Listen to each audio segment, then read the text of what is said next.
জমি সংক্রান্ত বিবাদকে কেন্দ্র করে দুপক্ষের মধ্যে সংঘর্ষে আহত দুপক্ষের প্রায় 7 জন। আর এই ঘটনায় ব্যাপক চাঞ্চল্যের সৃষ্টি হয়েছে গঙ্গারামপুরে।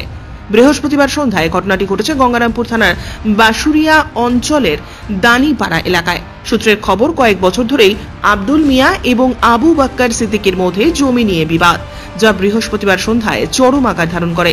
পরবর্তীতে হাতাহাতিতে রূপান্তরিত হয় এবং এর ফলেই দুপক্ষের 7 জন আহত হয়। ঘটনার পর আহতদেরকে তড়িঘড়ি গঙ্গারামপুর সুপার স্পেশালিটি হাসপাতালে ভর্তি করা হয়। আহত নাজমুল বিয়া দাবি করেন, অবৈধভাবে 17 সালে এই জমি দখল করে নেয় আব্দুল মিয়া। এরপর থেকেই তারা আইনের আশ্রয় নেয়, কিন্তু আইনকে তোয়াক্কা না করেই অবৈধভাবে রাতের অন্ধকারে ওই জায়গায় নির্মাণ কাজ চালাচ্ছিল তারা। এই ঘটনায় গঙ্গারামপুর থানার পুলিশকে খবর দিলে গঙ্গারামপুর থানার পুলিশ দুপক্ষের কাগজ দেখার সময় দুপক্ষের মধ্যে গোলমাল বাধে বলে অভিযোগ উঠেছে। এ বিষয়ে আহত নাজমুল মিয়া কি জানালেন শোনাবো আপনাদের। ঘটনাটা হচ্ছে আমাদের মানে থানা থেকে পুলিশ যাবে, দলিল দেখবে। তো দলিল দেখা চলে গেছে 3টার সময় যাওয়ার পর ওদের দলিলটা দেখলো, ওদের কথা আগে শুনলো, তখন আমাদের কথাটা শুনলো, মানে শুনতেছে। যখন আমরা কথা বলতেছি তখন ওরা ফট করে কথা বলতেছে, তখন সোজা হাত উঠিয়ে দিচ্ছি পুলিশের সামনে। আগে কাদেরকে? আমাদেরকে, আমার কাকাকে মাথার বাড়ি দিয়ে দিয়েছি আগে।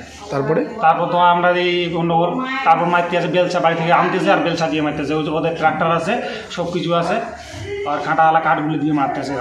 আমাদের তো কেউ নেই, আমরা তো শুধু তো এইভাবে আমাকে কাকুকে ফেলে দিয়েছে। কতজন আহত হয়েছে তোমরা? আমাদের পরিবারের সবাই, খালি দাদু আর আমার বাবাকেও লাগছে, কিন্তু কম লাগছে, বাকি সবাই। কতজন গুণে কতজন?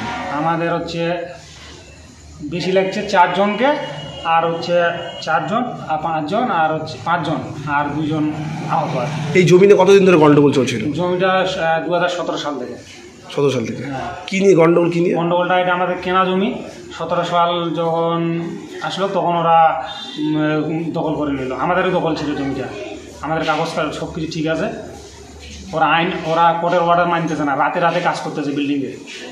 কখন যে কাজ করতেছে বলা যায় না, ধীরে ধীরে বিল্ডিংটা উঠে ফেললো। কোর্টের অর্ডার মানতেই জানা ওরা। অপরপক্ষে এক আহত ব্যক্তি হায়দার মিয়া জানিয়েছেন, পুলিশ কাগজ দেখার সময় আবু বাক্কার সিদ্দিকের লোকেরা হামলা চালায় এবং হামলাতে তাদের বেশ কয়েকজন আহত হয়। এ বিষয়ে আহত হায়দার মিয়া বলেন,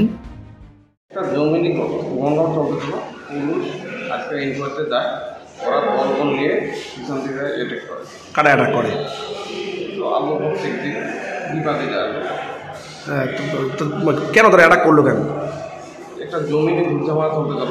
আমাদের বিল্ডিং হচ্ছে, বিল্ডিং কালকে কমপ্লেন করছে থানায়, অফিসার গেছে ইনকোয়ারি করতে, শুনতেছে কাগজপত্র থেকে দেখতেছে পিছনটাকে অ্যাটাক করে, দলবল নিয়ে অ্যাটাক করে। কতজন আহত হয়েছেন আপনারা? মোটামুটি 45-50 জন তো হবে। ওরা এসে অ্যাটাক করে? অ্যাটাক করে। কি আপনারা কি থানায় অভিযোগ করবেন? ঘটনার পরেই হাসপাতালে ছুটে যান তৃণমূল নেতা মনিরুল জামাল মন্টু। এ বিষয়ে তিনি কি জানালেন শোনাবো আপনাদের। ঘটলো যে এতজন আহত হলো? এটা সম্ভবত জমি নিয়ে বিবাদ, দীর্ঘদিন ধরে একটা বিবাদ চলছিল আমার জানার মতে। আবু বকর সিদ্দিক আর হায়দার আলী এদের পৈতৃক সম্পত্তি বা কিনা সম্পত্তি আমি সঠিক জানি না, কিন্তু একটা বিবাদ চলছিল দীর্ঘদিন ধরে। তো সেটা আজকে পুলিশের ইনভেস্টিগেশনে গেছিল। সেখানে যেটা আমি জানতে পারলাম, পুলিশ উপস্থিত থাকাকালীন বক্করের গোষ্ঠী এবং ওদের দলবল নিয়ে পুলিশের সামনে হায়দরের ফ্যামিলির উপর আক্রমণ করে এবং অকথ্যভাবে তাদের মারে, মাথা ফাটিয়ে দেয়। তারা হাসপাতালে এসছে। আমাদের তৃণমূল কংগ্রেস কর্মীরা, আমি খবর পেয়ে হাসপাতালে ছুটে এসেছি তাদের দেখতে। তো আমি যেটা শুনলাম, পুলিশের সামনে ওরা ধরে মেরেছে এবং পুলিশকেও মেরেছে। আমার কাছে যেটা খবর আছে, পুলিশকেও মেরেছে। আমি চাই প্রশাসনের সঠিক বিচার করুক এবং সঠিক তদন্ত করে অ্যাকশন নিক। কজন আহত হয়েছে টোটাল? এদের মোটামুটি 4 ভাই এবং আরেকটা বউ, মোটামুটি 5 থেকে 6 জনের আহত হয়েছে। আর অপর 3 জন হাসপাতালে এসেছে, এখন বাকি 2 জন বাড়িতে আছে, ওরা আসতেছে, মানে আনতে পারেনি। এমনকি এদের চিকিৎসার জন্য আনতেও দিচ্ছিল না, আমার কাছে খবর আছে। পুলিশ গিয়ে রেস্কিউ করে এই পেশেন্টগুলোকে হাসপাতালে আনার ব্যবস্থা করে। গঙ্গারামপুর থেকে বিশেষ প্রতিবেদন, নিউজ টুডে।